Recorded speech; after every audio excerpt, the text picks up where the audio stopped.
Onda әлі мені изучать еткен жоқ әлі. Нәрсе онда пленныйларны бере башлаганнар. Оқып чыктым әлі. Әзгене күз ташладым. Недедір пленныйлар қойткан.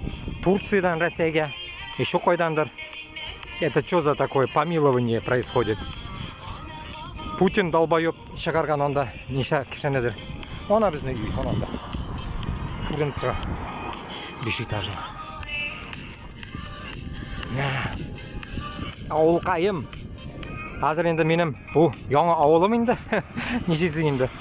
Башқұртстанда яшап болмағаш. Шулай. Ну, күтні қысып яшап болмайынды. Шуны аңларға керек халық. Урысыны сүріп шығарай керек. Қужаға, Башқұртстанға Хабировны түгіл, әйбәт кішіні қойырға керек.